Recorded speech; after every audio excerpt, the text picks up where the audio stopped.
अस्सलाम वालेकुम, कैसे हैं आप सब? उम्मीद है कि आप सब खैरियत से होंगे। अल्लाह ताला आप सबको अपने हिफ्ज़ ईमान में रखे। आज हम आपके लिए लेकर आए बिना प्याज तैयार होने वाली फ़िश। ये देखिए, अब हम आपके साथ शेयर करते हैं अपनी रेसिपी। टमाटर, हरी मिर्च, 1 अदद हरी मिर्च, 4 अदद टमाटर, 1 किलो फ़िश और इतना सा लहसुन आप ऐड कर देंगे। ये देखिए, फ़िश को आपने धोकर अच्छी तरह वॉश करके आपने इसे सूखा धनिया लगा के रख देना है। एक कढ़ाई में आपने टमाटर डाल देना है 3 चम्मच ऑयल में।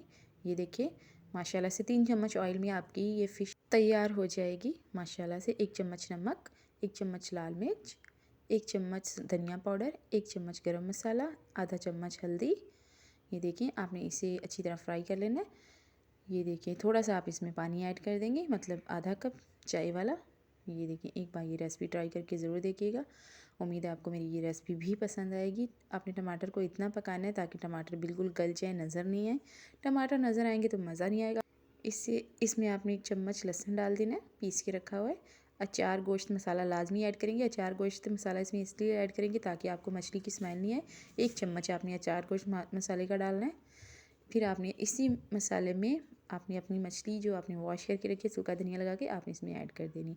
मछली के नीचे आपने कर देनी है हल्की आंच, बिल्कुल मछली आप फुल आंच पे नहीं बनाएंगे। फिर आपने दम पे रख देना 15-20 मिनट के लिए, लेकिन चम्मच नहीं हिलाना। मछली में कभी चम्मच नहीं हिलता। ये देखिए, माशाल्लाह से हमारी मछली का सालन बहुत ही अच्छा बना। अचारी मछली माशाल्लाह बहुत ही अच्छी बनी है, बहुत ही यम्मी। एक बार ट्राई करके ये रेसिपी ज़रूर देखिएगा। प्याज भी नहीं डालने पड़ेंगे आपको, खाली टमाटर के साथ। उम्मीद है आपको मेरी रेसिपी पसंद आई होगी। मुझे दीजिए इजाज़त। अपना रखिए बहुत सारा ख्याल। अगली रेसिपी के साथ फिर मुलाकात होगी। अल्लाह हाफिज़। फ़ी ईमान अल्लाह ताला के ईमान में।